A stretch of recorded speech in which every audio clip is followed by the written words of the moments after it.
Imagine doing something so morbid and so gruesome that your nickname becomes the Brain Eater, because that is what Robert Mousley's nickname was. He was so dangerous they had to custom build a glass cell just to keep him away from the other inmates. Robert was born in Liverpool, England. He was the fourth of 12 children. The mom didn't really care for the children. She didn't care to love them or nurture them at all. And the dad.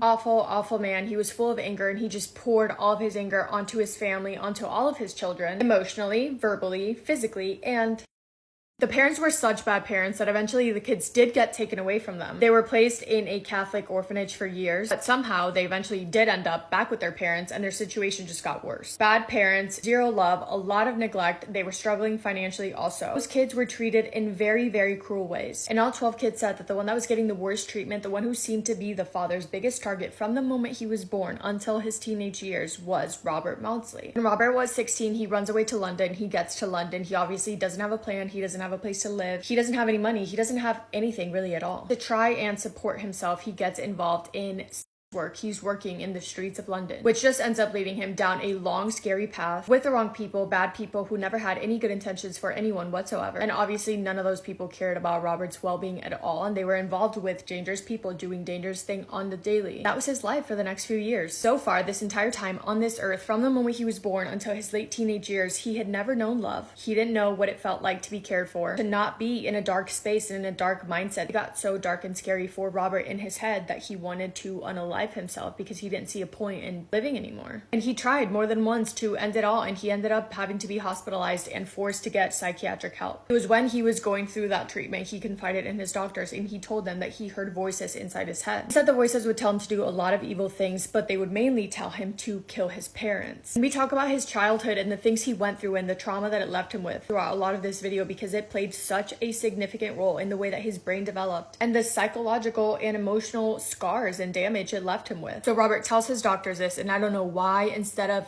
getting him help or at least keeping him there much longer, he was just let go back out into the streets to go back to what he was doing. He was managing on the streets until he was 20 years old when he met a man named John Farrell. John Farrell was older. He was in his 30s, and he had hired Robert before. He was a very wealthy man. After being his client for a few times, John asks Robert to basically be his boyfriend. He told him that he wanted to see him exclusively. They started to spend a lot of time together. March 14th, 1974, Robert and John are at John's apartment. They're just hanging out when John pulls out a stack of photos. He was really excited to show Robert the pictures, and when Robert saw the pictures, it triggered something in him, something dark that took him back to the way that his father used to treat him when he was a child. And he felt a lot of rage. Suddenly, John reminded him of his father, and he wanted to get revenge. So he picked up a piece of fabric and he strangled John until he was no longer breathing. Then he found a knife and used that to make sure that he was no longer alive. And then he saw a hammer across the room, and he grabbed that to double, triple check that John was gone. With all the force that he had in his body, he took the hammer to John's head. After the rush or the adrenaline or whatever you call that was gone, he realized what he did, and he was very conflicted on what he should do, but he eventually decided that the right thing to do was to turn himself in, to maybe, just maybe, get the psychiatric help that he needed. He walked to the nearest police station, and he stood in front of the people at the front desk, and he said, "I have just murdered someone and I need help." You'd like to think that that would be case closed, right? He murdered someone, he confessed, and now he's gonna get sentenced and charged for this. Wrong. Because doctors ruled that he was not fit to stand trial, that there was absolutely no way he would be mentally capable of going through trial. Instead of going to prison, he was ordered to go to a high security psychiatric hospital called Broadmoor Hospital. Broadmoor Hospital has a bit of a reputation. It was basically a place for the criminally insane, basically like an insane asylum, but for criminals. And when Robert got there, he just kind of assumed that he would be getting the help that he needed, because again, he realized what he did was wrong. He knew it was wrong. He knew that you shouldn't be out there killing people, and he wanted so badly to get help. He wanted to get to a healthy state of mind, but Broadmoor did everything but that for Robert. There's a lot of mistreatment there, not only between inmates themselves, but also between the staff. By 1977, Robert is 24 years old, and he is made aware of a new patient called David Francis. David Francis was in there for doing horrible, unspeakable things to kids. Horrible things like the ones that Robert's father used to do to him. Robert hates people that remind him of his father. He thinks that anyone that has ever caused any harm to children does not deserve to be on this earth anymore. So Robert Mousley enlisted the help of a fellow patient called David Cheeseman to get revenge on the new patient, David Francis. They prepare for this. Both Robert and David had been stealing silverware from the cafeteria, like spoons, and they would take the spoons back to the cells, sand them down with the concrete on the floor of the cells, I think, to shape the spoons into a pointy knife. Once they had their little weapons made in January 26 of 1977, while all the patients were outside in the yard for the 1 hour they were allowed outside per week, Robert and David decided this was the perfect time to attack David Francis. They grabbed him from behind, they put the little makeshift knife to his neck and dragged him into a small storage room. I want to say it kind of looked like a shed. In that storage room, they would keep him there and do horrible things to him for the next 9 hours. They tied him to a chair in the middle of the room and did violent things to him until David Francis had lost his life. And this attack would be how Robert Mousley got the name the Brain Eater, because when David Francis' body was eventually found, it had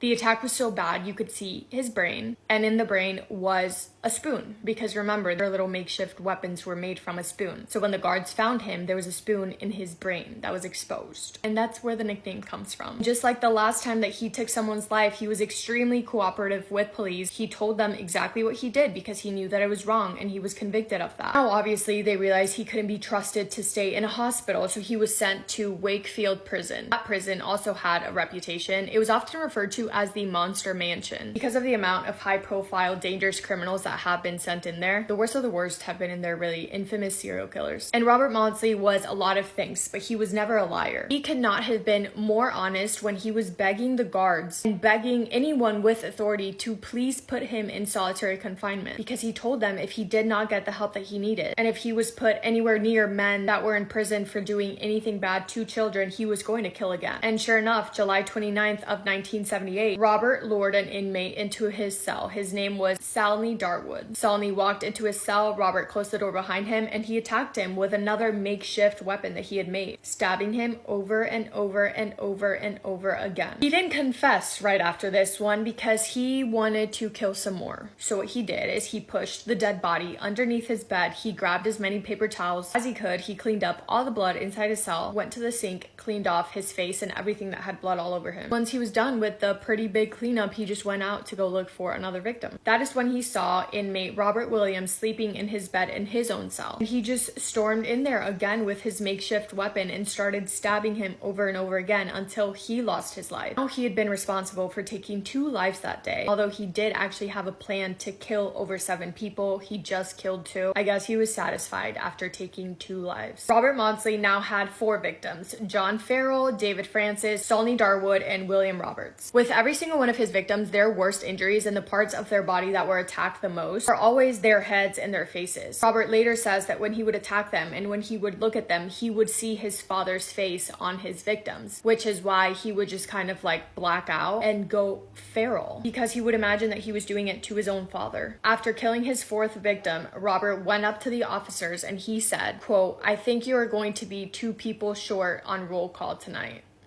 While waiting trial, Robert Mousley was put into solitary confinement, but they needed to figure out what to do with him because they obviously couldn't trust him in any sort of hospital. They couldn't trust him in prison with the most dangerous people around him because he would just attack who he wanted to. And in trial, Robert's defense team and Robert himself explained that the reason behind everything that he had done wasn't because he was a violent person and he wanted to kill for the sake of killing. It was because he had so much trauma and he was so damaged from the way that he was treated as a child. And it just so happened that he showed that trauma through the worst kind of acts of violence. Robert himself in trial said, quote, "If I had killed my parents in 1970, none of these people would have died." Because Robert could not behave in a hospital and he could not behave in prison, in 1983, the solution they came up with to keep Robert away from everyone was to build a custom glass cell, a bulletproof, shatterproof glass cage that would be kept in the basement of the prison. That was their way to be able to keep eyes on him every hour of the day. Due to his history of violence, when he wasn't locked up in that glass cage and he was walking around, he had at least 4 security guards around him at all times. Robert is still alive. He is still in his glass cell. He's 71 years old now. Crazy. I'm so interested to know what you guys think. Hope you've had the best day ever. I love you more than you could ever know. Massive kiss on the forehead to every single one of you. I'm always so far away from the camera, so it feels so intimate when I get like close. Okay, love you, bye.